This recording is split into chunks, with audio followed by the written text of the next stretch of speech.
اعوذ باللہ من الشیطان اللعین الرجیم بسم اللہ الرحمن الرحیم بہ نستعین ونعین انہ خیر ناصر ومعین وصلی اللہ علی رسولہ الکریم واہل بیتہ الطیبین الطاہرین لا سیما بقیت اللہ فی العالمین ولعنۃ اللہ علی اعدائہم اجمعین اما بعد۔ السلام علیکم ناظرین محترم، آپ حضرات کی خدمت میں ایک بار ہم پھر حاضر ہوئے ہیں، ہمیشہ کی طرح سے جامعہ المصطفیٰ انٹرنیشنل یونیورسٹی کے قلیل مدتی کورسز کی جانب سے ایک علمی موضوع کے اوپر کچھ دیر گفتگو کرنے کے لیے۔ اور کسی بھی موضوع کے اوپر جب گفتگو ہوتی ہے، سوالات اٹھتے ہیں، تو سب سے پہلے یہ طے کرنا بہت ضروری ہوتا ہے کہ علم کے مختلف شعبوں میں سے یہ موضوع کس شعبے سے تعلق رکھتا ہے۔ جب تک ہم کسی موضوع کو یہ نہیں طے کر لیں گے کہ یہ کس علم کے کس شعبے سے تعلق رکھتا ہے، شاید ہم اس کے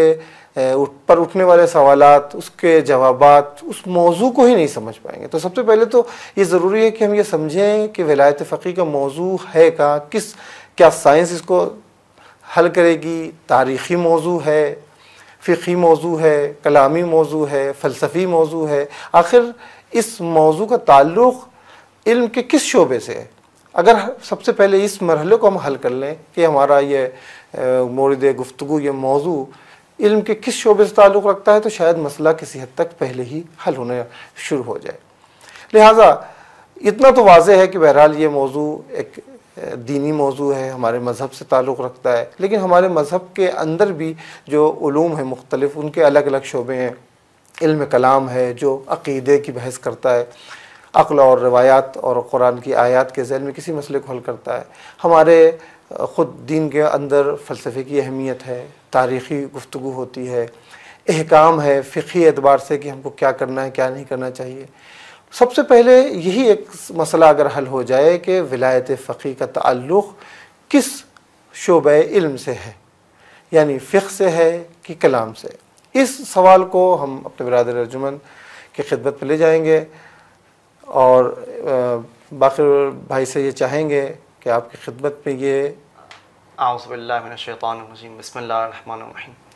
وعلیکم السلام ورحمۃ اللہ۔ ایک بہت ہی اچھے موضوع کی طرف اشارہ فرمایا اور بہت ہی بہترین سوال آپ نے پیش کیا کہ ولایت فقیہ جو ایک ہاٹ ایشو بنا ہوا ہے، سب سے پہلے سوال یہ کریٹ ہوتا ہے کہ یہ موضوع علمی موضوع ہے، یہ علم کے کس شعبے سے اس کا تعلق ہے، فقہی موضوع ہے یا کلامی موضوع۔ اس سے پہلے کہ یہ طے کرے کہ یہ ولایت فقیہ کلامی ہے یا فقہی، خود علم کلام اور علم فقہ کی تعریف کو جاننا ضروری ہے کہ علم فقہ اور علم کلام کس موضوع پر گفتگو کرتا ہے۔ علم کلام میں ہم خدا کے اسماء، خدا کے صفات کے بارے میں گفتگو کر رہے ہوتے، گویا ہم خدا کے فعل کے بارے میں گفتگو کر رہے، فعل الہی بن جائے گا موضوع علم کلام۔ لیکن جہاں پر تعلق انسان سے ہو، مکلف سے ہو، کہ مکلف پر کون کون سے کام اس کے ذمہ داریوں میں سے آ رہے ہیں اور فعل مکلف موضوع بحث قرار پائے، یہ فعل مکلف موضوع بنے گا علم فقہ کے لیے۔ اب آئیے اپنے سوال کی طرف پلٹتے ہیں کہ ولایت فقیہ یہ ذمہ داری، یہ حکم خدا کے حوالے سے ہے یا انسانوں کے حوالے سے، یا پھر دونوں کے حوالے سے کہ اس میں خدا کی بھی کوئی ایک ذمہ داری اور انسانوں کی بھی ذمہ داری۔ آئیے اس سے پہلے کہ ڈائریکٹلی ولایت فقیہ کے حوالے سے اس سوال کا جواب دیا جائے، ایک مثال کے ذریعے سے اس سوال کو جواب دینے کے حوالے سے اس کو بہتر طریقے سے اس کو سمجھایا جا سکے۔ مثال کے طور پر ہم یہ کہتے ہیں کہ عدالت واجب ہے۔ اب یہ عدالت کا واجب ہونا خدا پر بھی واجب ہے، انسانوں پر بھی واجب ہے۔ خدا بھی عادل ہے، انسانوں سے بھی خداوند متعال نہیں چاہے کہ انسان بھی عدالت کے ساتھ برتاؤ کرے، اپنی زندگی گزارے۔ اب خدا کے بارے میں جو ہم کہتے ہیں کہ خدا عادل ہے، کیا خدا کے عادل ہونے کا یہ مطلب ہے کہ خدا نخواستہ کہ خدا کسی پر ظلم کر رہا ہے تو خدا کو اس ظلم کرنے پر کیا گناہ ملے گا؟ کیا خدا پر ظلم کرنا حرام ہے؟ نہیں۔ خدا کے عادل ہونے کا یہ مطلب ہے کہ خود خدا کی خدائیت کا یہ تقاضا ہے کہ خدا سے کبھی بھی ظلم صادر نہیں ہوگا۔ خدا ایک ایسی ذات ہے جس سے ظلم صادر ہو ہی نہیں سکتا ہے، خدا خیر ذات ہے۔ ہم خدا پر عدالت کو واجب نہیں کر رہے بلکہ خدا سے عدالت کو سمجھ رہے ہیں۔ یجب علی اللہ نہیں ہے، یجب عن اللہ ہے کہ خدا کی خدائیت کا یہ تقاضا ہے کہ خدا سے کبھی بھی ظلم صادر نہ ہوگا۔ اور خدا ہمیشہ مصدر خیر ہے، مصدر عدالت ہے، خدا سے ہمیشہ عادلانہ فعل صادر ہوگا. جبکہ یہی بات اگر انسانوں کے حوالے سے کہی جائے کہ انسان عادل ہے یا انسانوں کے لیے عدالت ضروری ہے، وہاں پر یہ بات ہوتی ہے کہ انسان کے لیے موقع فراہم ہے کہ وہ چاہے تو ظلم بھی کر سکتا ہے، چاہے تو وہ عدالت کے ساتھ بھی برتاؤ کر سکتا ہے. اب اگر انسان خدا نخواستہ ظلم کر رہا ہے تو ظلم کرنا اس پر حرام ہے. وہ تکوینی طور پر ظلم کرنے سے اس کو ممانعت نہیں ہے، اس کو روکا نہیں کیا ہے کہ تم ظلم سرے سے کر ہی نہیں سکتے ہو، نہیں، بلکہ اس کے لیے دونوں راستے کھلے ہوئے. وہ عدالت کے ساتھ بھی زندگی گزار سکتا ہے، ظلم بھی کر سکتا ہے. اب جب دونوں راستے اس کے لیے کھلے ہوئے تب اس پر حکم دیا جاتا ہے کہ یجب علی الانسان، انسان پر واجب ہے کہ ان دونوں راستوں میں سے عدالت والے راستے کو چنے اور عدالت کو اختیار اور انتخاب کرے. یہ مثال تھی ہماری وجوب عدالت کے حوالے سے. اب آئیے اسی مثال کو ہم فٹ کرتے ولایت فقیہ کے حوالے سے کہ ولایت فقیہ کیا کلامی موضوع ہے یا فقہی موضوع ہے؟ ولایت فقیہ فعل الہی ہے یا فعل مکلف ہے؟ اس سے پہلے کہ ولایت فقیہ فعل مکلف ہو، اس سے قبل یہ خدا کا فعل ہے. وہ خدا جس نے انسانوں کو خلق کیا، وہ خدا جس نے انسانوں کے خلق کرنے کے بعد انسانوں کی ہدایت کا ذمہ اپنے عہدے لے رکھا ہے اور اس انسان کی ہدایت کے لیے انبیاء بھیجے. 1,24,000 انبیاء انسانوں کی ہدایت کے لیے آئے. امام بھیجے، ائمہ طاہرین علیہ السلام کو بھیجا. 12 امام انسانوں کی ہدایت کے لیے آئے. لیکن ایک ایسا زمانہ بھی آیا کہ انبیاء کا سلسلہ ختم ہو چکا، اماموں کا سلسلہ ختم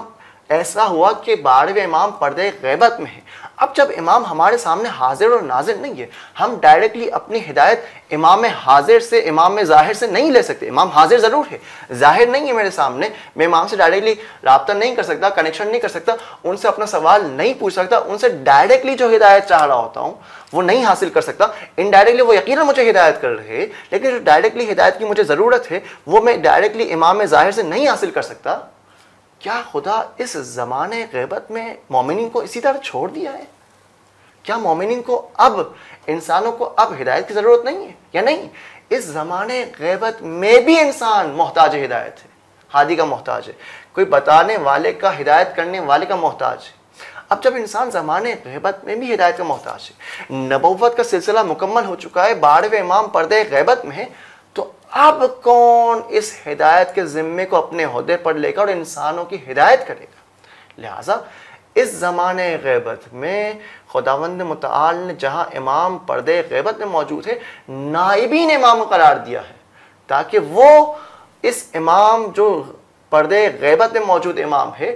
اس امام کے معاشرتی اور انفرادی ہدایتی جو ذمہ داریاں ہیں، جو ہدایت کے حوالے سے انسانوں کی ضرورت ہے، اس ضرورت کو پورا کرے. تو یہ خدا کا فعل ہے، خدا پر ذمہ داری، خدا کی خدائیت کا تقاضا تھا کہ انسانوں کو ہدایت سے خالی نہ رکھے، بلکہ انسانوں کی ہدایت کا ذمہ مکمل طور پر قیامت تک اپنے عہدے پر لے رکھتے ہوئے انسانوں کو مکمل طور پر ہدایت کرے. چاہے وہ انسان زمانے غیبت میں موجود انسان ہو، اسے بھی ہدایت کی ضرورت ہے. لہٰذا یہ خدا سے واجب ہے کہ خدا انسانوں کی ہدایت کرے، چاہے وہ امام پردے غیبت میں ہو. یہ فعل اس جہت سے کہ خدا کے حوالے سے علم کلام سے مربوط ہوگا. علم کلام میں اس بات پہ گفتگو کی جائے گی کہ جس طرح نبوت کی ضرورت ہے انسان کو، امامت کی ضرورت ہے انسان کو، اسی طرح ولی فقیہ اور ولایت فقاہت اور عدالت کی ضرورت ہے انسان کو، تاکہ انسانوں کی ہدایت کا سلسلہ قائم اور دائم رہ سکے. لیکن بالکل جس طرح خداوند متعال انسانوں کی ہدایت کے لیے ولی فقیہ زمانے غیبت میں قرار دے رہا ہے، اب آتی ہے بات فعل مکلف کے اوپر کہ کیا ولی فقیہ پر اس ولایت کو قبول کرنا واجب ہے؟ کیا مکلفین پر ولی فقیہ کی ولایت کو قبول کرنا واجب ہے؟ تو یہ بات ہے فعل مکلف کی، اور جہاں پر فعل مکلف کی بات ہو اس کا تعلق ہوگا علم فقہ سے. علم فقہ میں آ کے اس میں گفتگو کی جاتی ہے کہ جب خداوند متعال انسانوں کو ہدایت کرنا چاہ رہا ہے، جس کو خداوند متعال ہادی قرار دے رہا ہے، ولی فقیہ کو خداوند متعال ہادی قرار دے رہا ہے، تو اس ولی فقیہ پر واجب ہے کہ اس ولایت کو قبول کرے، چاہے وہ خود سے اس بات پر راضی نہ ہو، وہ خضوع اور خشوع اور تواضع کرتے ہوئے یا کسی بھی اور دوسری وجہ سے اس عہدے اور اس منصب کو قبول کرنے سے گریزاں ہو. لیکن پھر بھی اس پر واجب ہے، خداوند متعال نے اس پر واجب کر رکھا ہے کہ وہ اس عہدے کو قبول کرے، اس منصب الہی کو قبول کرے، وہ منصب جو امامت کے طول میں، امامت کے بعد زمانے غیبت میں خداوند متعال نے اس پر واجب کیا ہے کہ وہ اس عہدے الہی کو قبول کرے۔ اس ولایت فقیہ کے عہدے کو قبول کرنا ولی فقیہ پر وجوب ہے، واجب ہے، شریعت نے اس کو واجب قرار دیا ہے، اور اس واجب کو ہم کہیں گے علم فقہ میں واجب ہے، حکم میں تکلیفی ہے، یعنی فقیہ پر واجب ہے اس ولایت کو قبول کرنا، اور ان کے تمام تر مقلدین پر، مکلفین پر، سارے دوسرے مکلفین پر یہ واجب ہے کہ اس ولی فقیہ کی ولایت کو قبول کرے اور اسے اپنا سرپرست مانے، اور اس کی اطاعت کر کے جو ہدایت کی ضرورت ہے وہ اپنی ضرورت کو پورا کر سکے۔ تو بس مکلفین پر بھی واجب ہوگا، حکم تکلیفی ہے، وجوب شرعی ہے کہ وہ بھی اس ولی فقیہ کی ولایت کو قبول کرے۔ تو یہاں پر ابتدائی طور پر یہ بحث ولایت فقیہ کی بحث کلامی بحث ہے، لیکن اسی کلامی بحث کا نتیجہ یہ نکلتا ہے کہ فقہ میں آ کر ولی فقیہ پر بھی ولی ولایت فقاہت اور عدالت کو قبول کرنا واجب ہے فقہاً، اور مکلفین پر بھی یہ چیز واجب ہے کہ وہ ولی فقیہ کی اطاعت کرے، ان کی ولایت کو قبول کرے، یہ بھی ان پر فقہ میں، علم فقہ میں وجوب شرعی رکھتا ہے۔ یہاں تک آپ کی خدمت میں اس سوال کا جواب اس طرح سے بیان کیا گیا۔ ولایت فقیہ کی اہم ترین موضوع ہے، اور اس کی طرف دشمنوں کی توجہ بہت زیادہ مبذول رہی ہے، اور اس کو بہت زیادہ شبہات اور سوالات کا شکار بنایا ہے۔ آئیے ہم ایک سوال پیش خدمت کرتے ہیں مولانا فردوس احمد پیر صاحب سے، کہ جو ولایت فقیہ ہے اس حوالے سے دشمنوں نے بہت سارے شبہات پیش کیے ہیں کہ یہ جو آپ دلیل پیش کر رہے ہیں یہ کہاں روایت میں بیان ہوئی ہے، آیات قرآن میں بیان ہوئی ہے، کیا کوئی قرآن میں اس حوالے سے کوئی بات بیان کی گئی ہے؟ وہ قرآن جس میں لا رطب ولا یابس الا فی کتاب مبین، قرآن میں ہر خشک و تر کو تذکرہ کیا گیا ہے، تو کیا ولایت فقیہ جیسی اہم ترین موضوع پر بھی کوئی تذکرہ قرآن مجید میں بیان کیا گیا ہے، یا دو شکل جو رسول خدا نے ہم امت کے درمیان چھوڑ کے گئے ہیں، اہل بیت اور قرآن، کیا اہل بیت کی روایت میں بھی کوئی ایسی دلیل موجود ہے جس کے ذریعے ہم ولایت فقیہ کو ثابت کر سکے اس روایت کے ذریعے؟ آپ اس پر روشنی ڈالیجیے۔ السلام علیکم ورحمۃ اللہ وبرکاتہ۔ بسم اللہ الرحمن الرحیم وبہ نستعین وہو خیر الناصر ومعین۔ ہم بھی اپنی طرف سے دوبارہ عرض تبریک پیش کرتے ہیں ان عظیم ایام کی مناسبت پر۔ بہت ہی بہترین گفتگو چل رہی تھی جو دوستان نے بیان کی، اور مستفید ہوئے، یقیناً آپ سامعین کرام اور ناظرین کرام بھی مستفید ہوئے ہوں گے۔ بحث جو ہے بہت ہی مہم اور بنیادی ہے، اور موضوع بھی بہت ہی بنیادی اور ضروری ہے، اور مبتلا بھی ہوئے، چاہے مسلمانوں کے لیے خصوصاً مکتب تشیع کے لیے، چاہے دشمنوں کے لیے جنہوں نے اس کو ہر طریقے سے پسپا کرنے کی کوشش کی، شبہات ایجاد کرنے کی کوشش کی، اور مسلمانوں کے اندر اس میں شک و تردید ایجاد کرنے کی کوشش کی۔ تو ہمارے عزیز برادر نے بہترین بیان سے توصیف کیا اس موضوع کو، اور پھر کلامی اور فقہی لحاظ سے بھی اس کی طرف روشنی ڈالی۔ اور اس سے پہلے ہمارے عزیز برادر مولانا سید سلیم رضوی صاحب نے بھی اس موضوع کی طرف نہایت ہی عمدہ طریقے سے اشارہ فرمایا۔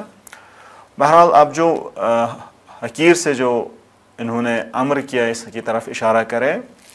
موضوع جو ہے دیکھیں قرآن کریم میں بھی اور احادیث شریفہ میں بھی اور سنت در واقع شریفہ میں بھی اس طرح کے موارد بہت سارے ملتے ہیں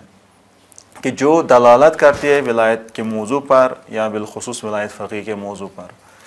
اگر آیات کی طرف اشارہ کرے تو زیادہ آیات جو ہے بطور عمومی یا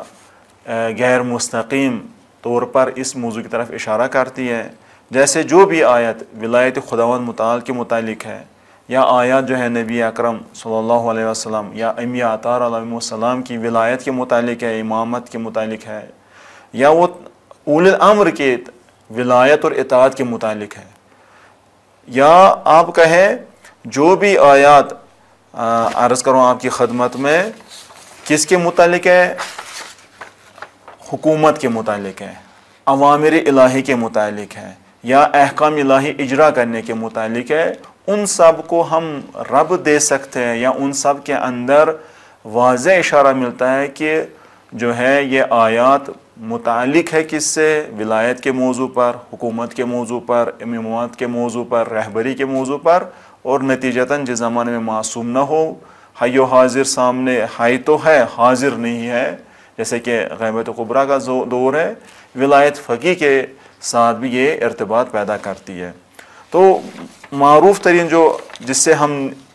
نکال سکتے ہیں نتیجہ، ولایت کا سلسلہ خدا سے شروع ہو رہا ہے تو نبی پر پہنچا، یعنی تمام انبیاء پر، پھر نبی اکرم محمد عربی صلی اللہ علیہ وآلہ وسلم پر، پھر ان کے جو خاندان میں در واقع اہل بیت ہے، امام علیہ السلام سے لے کر 12ویں امام جو حجت خدا تھے وہاں تک، یا ایھا الذین آمنوا اطیعوا اللہ واطیعوا الرسول اولی الامر منکم، یہ اولی الامر یہاں پر در واقع امامت میں جو 12 امام ہیں ان کی ولایت ثابت ہوتی ہے، جو در واقع تفاسیر ہے، جو احادیث کی کتاب ہے، صاحب امر جو ہے، یہ امر الہی جو تفویض ہوا ہے وہ ایسے افراد پر ہوا ہے جن کے یہاں خاص شرائط ہو۔ اگر دیکھیں گے پھر اہل سنت کی کتابوں میں، اہل شیعہ کی کتابوں میں، وہ شرائط چاہے عصمت کے حوالے سے ہو، عرض کروں علم کے حوالے سے ہو، اور شخصیت کے حوالے سے، یا دوسری جو شرائط ہیں جامع شرائط، وہ اماموں کے علاوہ کسی کے اندر نہیں ملتی ہیں۔ تو پھر لیکن یا اسی طرح دوسری آیت، انما ولیکم اللہ ورسولہ والذین آمنوا یقیمون الصلاۃ ویؤتون الزکاۃ وہم راکعون۔ خوب یہ آیت بھی گرچہ اس کا مصداق روشن اول امام علیہ السلام ہے جو اہل سنت اور اہل شیعہ کتابوں میں ملتا ہے، لیکن ولی ہونا خدا سے شروع ہوتا ہے، یعنی ولایت، یہ امامت، یہ پیشوائی، یہ رہبری، یہ در واقع حاکم ہونا، پھر نبی، پھر امام، حتیٰ جس طرح پچھلی گفتگو میں عرض کیا مومنین تک یہ سلسلہ جاتا ہے۔ لیکن یہاں مصداق کے طور پر جو ولی فقیہ ہے، یعنی ولایت فقیہ کی جس کے اندر وہ خاص شرائط ہوں، ایک تو علمی حوالے سے، عرض کروں فکری حوالے سے، اور اخلاقی اور تقوی کے حوالے سے، اور بصیرت کے حوالے سے جو شرائط شخصیت ہو، اس کی ولایت، یعنی اس کی امامت، اس کی حکومت اور اس کی در واقع رہبری قبول کرنا، یہ بہرحال موضوع ہے، خوب ان تک بھی پہنچتا ہے۔ تو لہٰذا اس میں ان آیات کی طرف، یا خود آیات دیکھیں آپ، حکم کیا خدا متعال نے، سورہ مبارکہ صاد ہے، آیہ شریفہ 26 ہے، یا داود انا جعلناک خلیفۃ فی الارض فاحکم بین الناس بالحق، یعنی خدا کیونکہ خود سے نہیں آ سکتا زمین پر، چونکہ خالق ہے، مالک ہے، رب ہے، اور ان بندوں کو بہرحال جو حکومت ان کے لیے تشکیل دے، لہذا اپنے خاص نمائندے بھیجے، حضرت آدم سے لے کر پھر دوسرے نبی، حضرت داؤد اس میں ایک ہے، حضرت سلیمان علیہ السلام ایک ہے، اسی طرح نبی اکرم محمد عربی صلی اللہ علیہ وسلم ہے۔ تو ان پر یہ تفویض کیا حکومت کا حق، اور کسی کو نہیں ہے، لہذا مکتب تشریع کے یہاں جو عقیدہ ہے امام ہونے کا یا حاکم بننے کا، وہ خدا کی طرف سے معزون ہو، مشروع ہو، خدا نے اجازت دی ہو، اگر اذن خدا کے بغیر وہ حکومت کرے کسی انسان پر، جائز نہیں ہے اور صحیح نہیں ہے، مشروع نہیں ہے، باطل ہے، غیر انسانی اور غیر الہی ہے۔ خوب یہ سب نتائج اسی بات سے نکلتے ہیں۔ تو لہٰذا خدا انسان چونکہ آزاد ہے، کسی کو کسی پر حکومت کا حق نہیں ہے، کسی فوق، نہ حکومت کو، نہ کسی فرد کو، لیکن اگر خدا ہی پھر خاص بندوں کو معین کرے، ان کے ہاں چونکہ میں خالق ہوں، میں مالک ہوں، آپ کو ان کو یہ حق دیتا ہوں کہ یہ آپ کے لیے پروگرام بنائے، ہدایت کا اہتمام کرے، جو میری طرف سے آپ نے بھیجی ہیں، میری طرف سے میں نے جو آپ کے لیے بھیجے ہیں، تاکہ آپ کی زندگی کا مقصد حاصل ہو سکے، کیونکہ خدا حکیم ہے، ہم کو خلق کیا، ایسے چھوڑ دیا زمین پر، کس کے لیے؟ تو جو مقصد زندگی پورا ہونے کے لیے ہدایت بہت ضروری ہے، رہنمائی بہت ضروری ہے، یہ گائیڈنس یا خدا کی طرف سے، اس کے خاص نمائندوں کی طرف سے۔ اور بعض روایات جو معتبر روایات ہے اور متواتر ہے، نمونے کے طور پر ایک دو مورد آپ کی خدمت میں بیان کرتے ہیں۔ مشہور روایت ہے کہ جس سے ہم اطمینان حاصل ہوتا ہے، ورنہ فطرت کا تقاضا، انسانیت کا تقاضا، عقل کا تقاضا یہ کہ نہ ہونا چاہیے کوئی رہنما، چونکہ ہماری طبیعت، ہمارے 5 حواس، 5 سینسز سے کہتے ہیں، اور عقل کافی نہیں ہے ہمارے اس مقصد زندگی کو حاصل کرنے کے لیے۔ خوب یہ ریسورسز بہت لمیٹڈ ہیں، بہت محدود ہے، تو اس کے مافوق ایک اور طاقت کی ضرورت ہے، سرم چشمے کی ضرورت ہے، جو عقل کی بھی رہنمائی کرے، طبیعت کی بھی رہنمائی کرے، اور 5 حواس جو ہے اس کی بھی رہنمائی کرے، ان میں رشد ادا کرے تاکہ انسان کو ہدایت حاصل ہو جائے۔ بہرحال روایت مشہور ہے امام حسن عسکری علیہ السلام مکتب تشیع میں، جسے 11ویں امام کے طور پر مانا جاتا ہے، فرمایا فَأَمَّا مَنْ كَانَ مِنَ الْفُقَهَا، یعنی اگر فقہا میں جو علماء ہیں، جو مجتہدین ہیں، عالم اور صالح علماء میں جو ہے، صائن لنفسہ، اپنے نفس پر اس کو کنٹرول حاصل ہو، حافظا لدین، دین کا محافظ ہو، یہ دوسری شرط، مخالفا علی الہوا، جو نفس ہے، اس نفسانی خواہشات ہیں ان پر جو ہے اس کا مخالف ہو، جو انسان کو منحرف کر سکے، مطیعا لامر مولا، جو اطاعت گزار ہو امر خدا کا۔ تو یہ 5 شرطوں کا یا 6 شرطوں کا جو مالک ایسا اگر فارغ ہو تو امام حسن عسکری علیہ السلام فرماتے ہیں فللعوام، عوام پر، لوگوں پر واجب ہے، امر واجب ہے، یہ لامی واجب ہے، امر ہے، ان یقلدوہ، کہ اس کی تقلید کرے، اس کی پیروی کرے، اس کے پیچھے قدم بڑھائے، اس کے پیچھے پیچھے آگے بڑھے۔ خوب پس یہ ایک روایت معروف ہے، اس میں واضح ثابت ہے کہ ہم ولایت فقیہ، ولی فقیہ کی جو ہے اطاعت کرے، واجب ہے شرعی طور پر اور اسلامی طور پر۔ دوسری روایت جو معروف ہے اسی حوالے سے، جس کو یہ جو پہلی روایت آپ کی خدمت میں بیان کی، یہ عرض کروں علامہ حر عاملی نے نقل کی وسائل الشیعہ میں، جلد 27 اور صفحہ 131، حدیث نمبر 33401 میں، آپ خود بھی مراجعہ کر سکتے ہیں۔ دوسری روایت کے طور پر مرحوم کلینی، مرحوم شیخ صدوق، مرحوم شیخ طوسی نے نقل کی ہے، جس کو جو معروف ہے کس سے، مقبول ہے عمر بن حنظلہ سے۔ خوب اس میں کیا ہے، امام صادق علیہ السلام سے یہ روایت نقل ہوئی ہے، من کان منکم، جو بھی آپ میں ہو، کیا ہو، ممن قد روا حدیثنا، جو ہمارے حدیث کو، ہماری بات کو، ہمارے کلام کو نقل کرے، روایت کرے، وَنَظَرَ فِي حَلَالِنَا وَحَرَامِنَا، صاحب نظر ہو ہمارے حلال و حرام کا، یعنی دین اسلام میں جو حکم حرام ہے، حکم حلال ہے، اس کی آگاہی رکھتا ہو، وَعَرَفَ أَحْكَامَنَا، اور احکام الہ یعنی احکام شریعت جانتا ہو، فَلْيَرْضَ بِهِ حَكَمًا، تو کیا کرنا ہے، اس پہ جو ہے اس کو حکومت کے لیے آپ راضی ہو جائے، اس کی حکومت پر راضی ہو جائے، اسے انتخاب کرے حکومت کے لیے، ولایت کے لیے، امامت کے لیے، رہبری کے لیے۔ فَإِنِّي قَدْ جَعَلْتُهُ عَلَيْكُمْ حَاكِمًا، کیوں، ہم نے اس کو، ایسے شخص کو، ایسے ولی فقیہ کو قرار دیا ہے حاکم، کس پر، آپ پر، یعنی جو حکم خدا سے مشروع اور معزون اور اذن خدا کے ساتھ آپ پر حکومت کر سکتا ہے ایسا شخص، ولا غیر، کوئی بھی ایسا نہیں۔ تمام سارے جو نظام ہیں، لبرالزم نظام ہے، سیکولرزم نظام ہے، کمیونسٹ نظام ہے، یا سلطنت کا نظام ہے، یہ سب یہاں پر باطل ہو جاتے ہیں۔ واحد نظام جسے حق ہے حاکمیت کا اور حکومت کا، وہ وہی نظام الہی ہے۔ تیسری روایت بس مختصر طور پر، یہ بھی معروف ہے، حضرت اسحاق بن یعقوب سے نقل ہے، اس میں غیبت کبریٰ، آج کے زمانے میں جب آپ اور ہم انتظار کے زمانے میں زندگی بسر کرتے ہیں، وظیفہ کیا ہے مسلمانوں کا، خصوصاً شیعان حیدر قرار حضرت علی مرزا علیہ السلام، کیا وظیفہ، تکلیف الہی کیا ہے، امام مہدی علیہ السلام سے سوال کرتے ہیں، تو انہوں نے جواب دیا، جسے توقی کہتے ہیں، جواب دیا، یعنی خط کی صورت میں، فرمایا مفصل ہے، جو فقرہ یہاں پر آپ کی خدمت میں عرض کرنا چاہتے ہیں، وَأَمَّا الْحَوَادِثُ الْوَاقِعَةُ، جو یہ حوادث، جو واقعات، جو مسائل، جدید مسائل اور باقی اختلافی مسائل ملکی سطح پر، انفرادی سطح پر، عالمی سطح پر آپ کے لیے درپیش ہیں، فَارْجِعُوا فِيهَا إِلَىٰ رُوَاةِ حَدِيثِنَا، جو ہمارے حدیث، ہمارے کلام، ہمارے بیانات کو بیان کرتے ہیں، ان کی طرف رجوع کرے، یعنی ان سے پوچھے، ان کی تقلید کرے، ان کی پیروی کرے۔ فَإِنَّهُمْ حُجَّتِي عَلَيْكُمْ، کیوں، وہ ہماری حجت، وہ ہماری طرف سے چراغ رہنما ہے آپ کے لیے، وَأَنَا حُجَّةُ اللَّهِ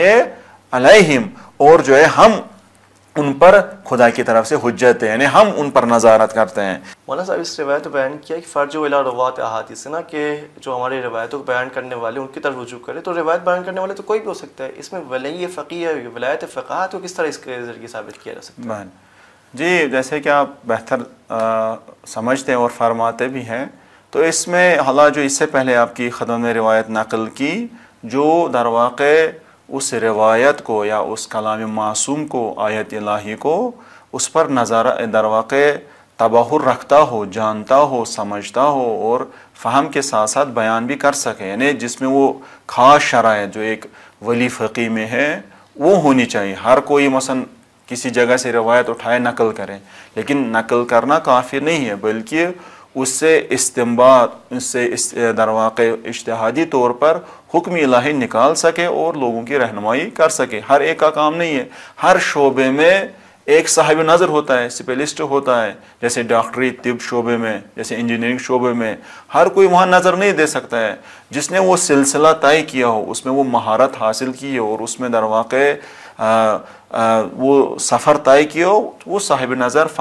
بن سکتا ہے، دینی حکم سمجھ سکتا ہے اور اس روایت کو بھی سمجھ سکے، پھر بیان کر سکے اور موجودہ مشکلات کے لیے رائے حل بھی اس روایت کے مطابق، اس آیت کے مطابق دے سکے۔ جیسے کہ انہوں نے اشارہ فرمایا، تو اسی تسلسل میں یہ جو روایت ہم نے نقل کی تھی کہ آپ در واقع ہماری حدیث بیان کرنے والوں کی طرف رجوع کریں، یہ روایت بھی در واقع کس میں بہت جگہ نقل ہوئی ہے، ایسی وسائل الشیعہ میں، کمال الدین میں جو در واقع شیخ سدوس ہیں اس کی ایک جلد میں، جلد اول میں، شیخ طوسی نے بھی کتاب الغیب علی الحجہ میں جو ہے یہ روایت نقل کی ہے۔ اور لہٰذا اس سے پہلے جو آپ کی ختم نے روایت نقل کی تھی امام صادق علیہ السلام سے، وہ بھی مختلف منابع میں ذکر ہوئی ہے، جیسے اصول کافی میں، جیسے تہذیب میں، یا اسی طرح دوسری معروف کتابوں میں۔ حتیٰ اگر ہم کہیں حدیث کے طور پر، جیسے ہمارے برادر عزیزی فرماتے تھے یا فرماتے ہیں کہ اگر دو ہی بندے ہو،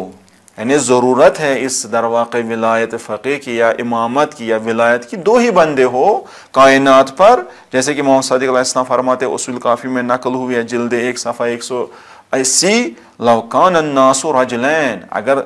زمین پر دو ہی بندے ہو، خوب لکان احدہما الامام، ان میں سے ایک امام ہوگا، یعنی ضروری ہے۔ یعنی اس طرح آپ کیا سمجھ سکتے، بنی آدم جب اس زمین پر قدم رکھا، مختلف بنیادی ضرورتیں اس سے پیش آئی، جسمانی، فکری، خورد و خوراک کے حوالے سے، ہر حوالے سے ایک بنیادی ضرورت جو آخرت تک رہے گی، یعنی در واقع قیامت تک رہے گی، وہ کیا ہے؟ ہدایت کی۔ یہ بنیادی ضرورت رہبری کی اس کے لیے ضروری ہے، یا کہیں نظام کی، یا کہیں حکومت کی۔ لکان احدہما الامام، ان میں سے ایک امام ہوگا۔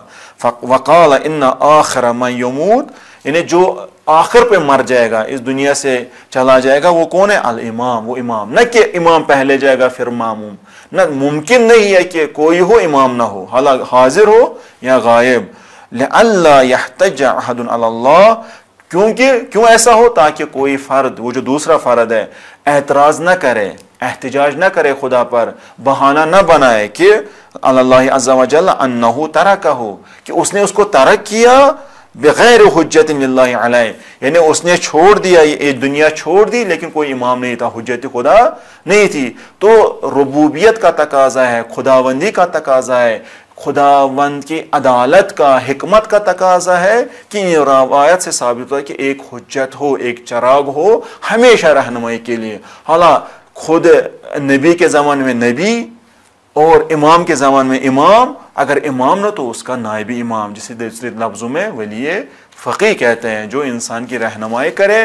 کن امور میں؟ انفرادی عبادتی امور میں، بلکہ جیسے ہمارے عزیز برادر نے فرمایا یہ موضوع کلامی ہے، عقیدتی ہے، اس کا دائرہ بہت وسیع ہے، انسان کے تمام سیاسی، معاشراتی، اقتصادی، تہذیبی اور عالمی مسائل میں رہنمائی کریں، چونکہ اسلام پرچمدار ہے عالمی تہذیب کا، انٹرنیشنل سویلائزیشن کا، تو اس کے پاس ایسا ہونا چاہیے کہ پوری بشریت کو رہنمائی کر سکے، وہ ولی فقیہ کر سکتا ہے۔ جیسے اس کی اس وقت اظہر من الشمس مثال ہے، کون سی؟ ایران کا جو نظام ہے، جو امام خمینی علیہ الرحمہ نے ولایت فقیہ کے بنیاد پر کھڑا کیا اور رہنمائی کر رہا ہے، اور دیکھ رہے ہیں پوری نظام میں اس چراغ ولایت فقیہ نے کون سی تبدیلی لے آئی، کون سا انقلاب لایا۔ والسلام علیکم ورحمۃ اللہ وبرکاتہ۔ ناظرین کرام، اسی موضوع کے تسلسل میں جو آپ کی خدمت میں بیان ہو رہا ہے اور ہمارے عزیز برادران نے بھی بہتر طور پر بیان کیا. بیان ہوا مسئلہ کیا ہے، موضوع کیا ہے، اور اس کے حوالے سے پھر حقیر نے بھی جو روایت کے طور پر اس حوالے سے جو ضروری تھا اشارہ کیا اس کی طرف. لیکن پھر بھی ممکن ہے یہ سوال ذہن میں اٹھے، دلیل لائی گئی روایت کے طور پر، آیت کے طور پر،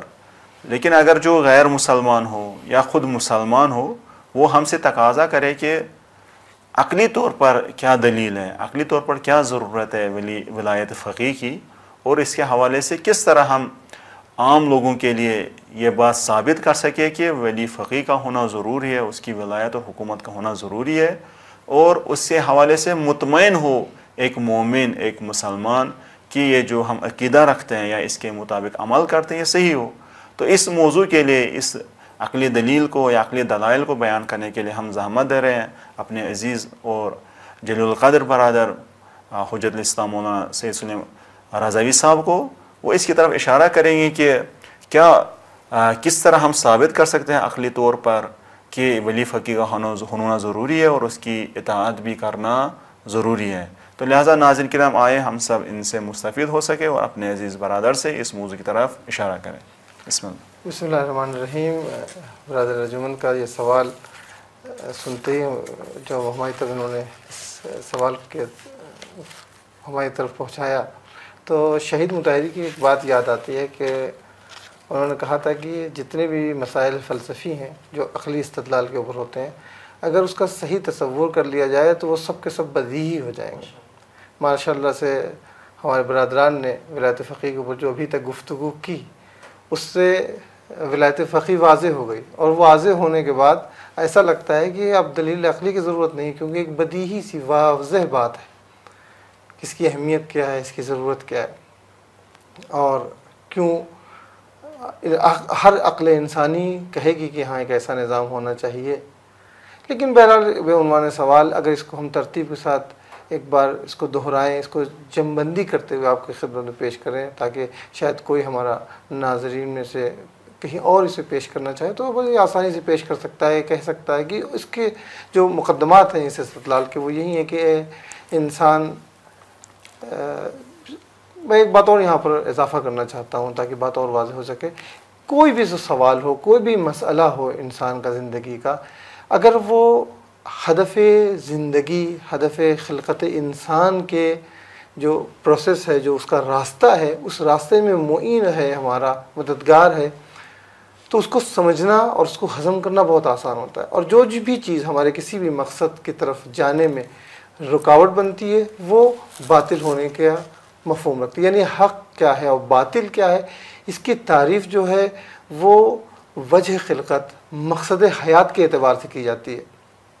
یہاں پر 3 کرسیاں رکھی ہوئی ہیں، صحیح رکھی ہیں غلط ہے آپ کہیں گے، ہاں بالکل صحیح ہے. 3 لوگوں کو بیٹھ کے کسی ایک موضوع پر گفتگو کرنا تھا، بالکل صحیح ہے. یہی 3 کرسی اگر یہاں پر ایک مجلس برپا کر رہے ہیں ہم تو نامناسب ہے. مجلس میں ایک ذاکر ہوگا، ایک کرسی کافی ہوگی. تو ہدف کے اعتبار سے ہماری چیزیں بھی اس کی توجہ ہوتی ہے، اس کی وضاحت ہوتی ہے. اگر انسان اپنی خلقت کے مرحلے کو مد نظر رکھے اور یہ دیکھے کہ انسان جو خلق کیا گیا ہے، ہم کو پروردگار نے پیدا کیا ہے، ہمارا مقصد حیات کیا ہے، تو ہم جانتے ہیں کہ ہمارا مقصد حیات کمال حاصل کرنا ہے. کمال کا مطلب کیا ہے؟ وہ تمام صلاحیتیں، وہ تمام اقدار انسانی جو ہمارے اندر موجود ہیں، انہیں ہمیں کامل کرنا ہے. جب انسان اپنے اندر پائی جانے والی تمام صلاحیتوں کو کامل کرے گا،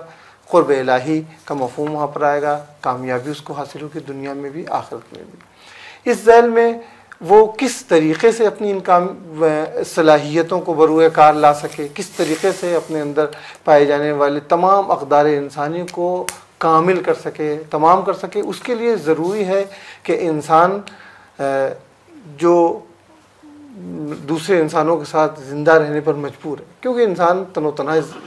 دنیا میں زندگی نہیں کر سکتا، معاشرتی مخلوق ہے. لہذا مل کر وہ ایک دوسرے کی مدد کریں گے اور ایک دوسرے کے مدد کے ساتھ وہ دھیرے دھیرے کمال کی منزل پر پہنچیں گے.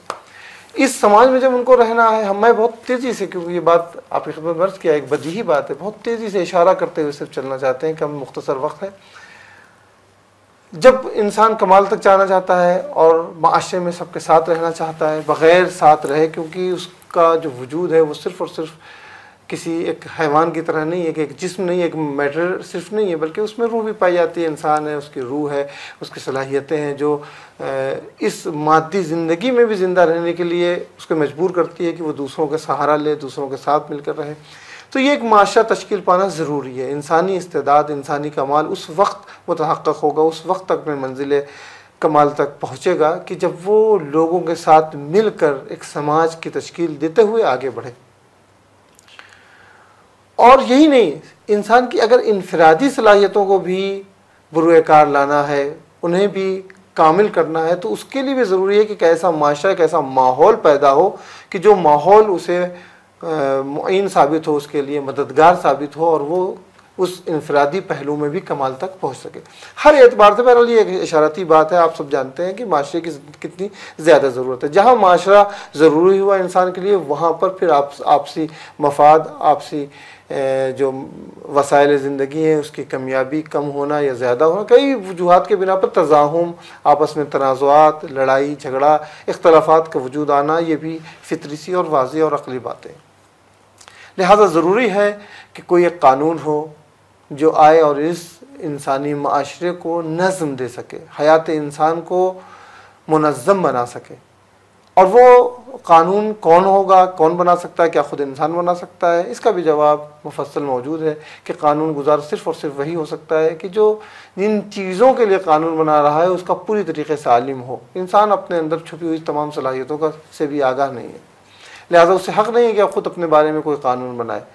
قانون بنانے والا ایسا ہونا چاہیے کہ قانون سے خود اس کو کوئی فائدہ حاصل نہ ہو، ورنہ وہ اپنے حق میں قانون کو تبدیل کر لیتا ہے، اس کے دفعات کو اس طریقے سے بناتا ہے کہ اس کے فائدے میں ہو۔ آپ دیکھتے رہتے ہیں معاشرے میں یہی ہو رہا ہے، مختلف حکومتوں میں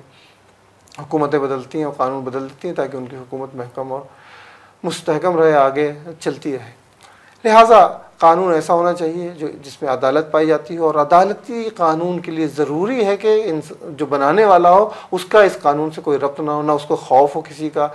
نہ کسی ڈر کی وجہ سے، نہ کسی لالچ کی بنا پر وہ خالص قانون بنائے، جن کے لیے بنا رہا ہو اس کے لیے پورے طریقے سے اس کا عالم ہو۔ اور بھی جتنی بھی شرائط ہیں جس سے ثابت ہوتا ہے، آپ نے دوسرے موضوعات میں اس پر سنا ہے کہ صرف اور صرف حق قانون گزاری کا پروردگار عالم کو۔ صرف قانون بنا لینا ہی کافی نہیں ہے، اس کے بعد اس قانون کا اجرا کرنا بھی ضروری ہے۔ اب اس اجرا کرنا، اس کو جاری کرنا سماج میں، یعنی جو قانون کی مخالفت کر رہا ہے انہیں سزا دینا، یا ایسے حالات پیدا کرنا کہ جو لوگ قانون کو ریز نہ بنے، قانون کی طرف جائیں، متی بنے، وہ اس کا بھی حق اسی کو ہے جو قانون بنا رہا ہے۔ لہٰذا قانون بنانا اور قانون اجرا ہونا، یہ دونوں اعتبار سے حق صرف اور صرف پروردگار کو ہے، جسے ہم توحید ربوبی کے ذیل میں دیکھتے ہیں اور پڑھا کرتے ہیں اور سنا کرتے ہیں۔ پروردگار ہی کو صرف حق ہے وہ قانون بنائے انسانوں کے لیے اور اس کو جاری کرے۔ لیکن جیسے کہ برادران نے بھی اشارہ کیا کہ پروردگار نے اس دنیا کو نظام سبب و مسببات بنایا ہے، لہٰذا وہ خود یہاں آ کر نہ قانون کو پیش کرے گا، نہ قانون کو اجرا کروائے گا۔ اس نے جو سبب بنائے، جو وسیلوں کے ذریعے ایک سسٹم بنایا ہے، اس کے ذریعے انبیاء اور رسول کو اپنا یہ حق ربوبیت میں جو حق حکومت اور ولایت ہے قانون کو اجرا کرنے کا اور قانون بنانے کا، وہ انہوں نے ائمہ اطہار کو دیا۔ ائمہ اطہار کے بعد اب اصل سوال کا جواب جب بالکل واضح ہو گیا کہ ضرورت ہے ایک حاکم کی، تو اب یہاں سے ولایت فقیہ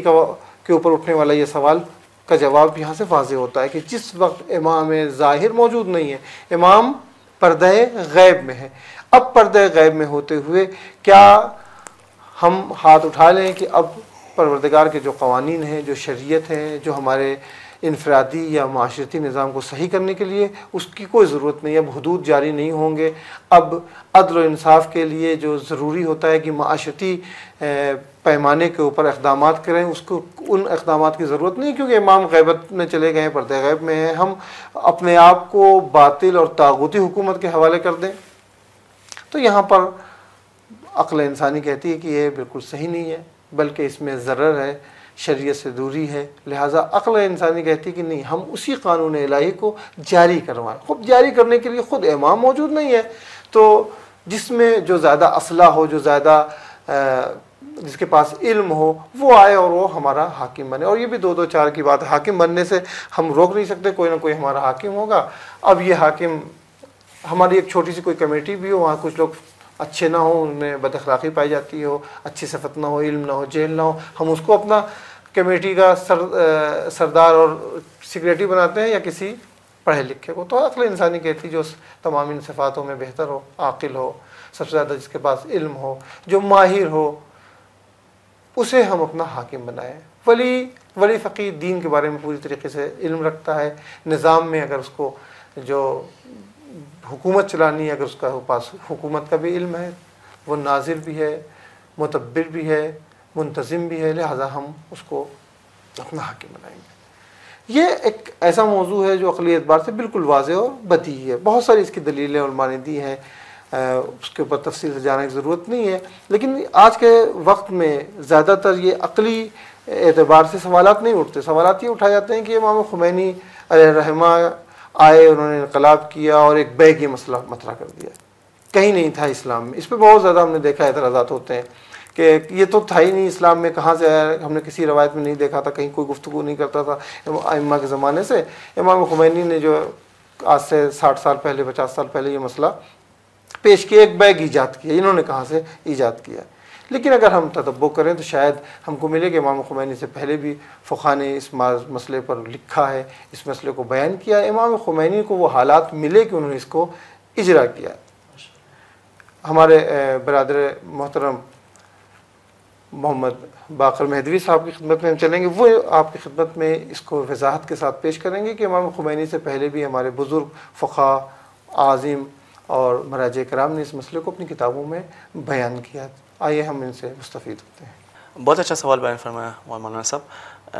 کہ یہ جو اس قسم کے سوالات پیش آتے ہیں, اس کی اصل وجہ یہ ہوتی ہے کہ انہوں نے صحیح سے ولایت فقیہ کوئی نہیں درک کیا ہوتا ہے.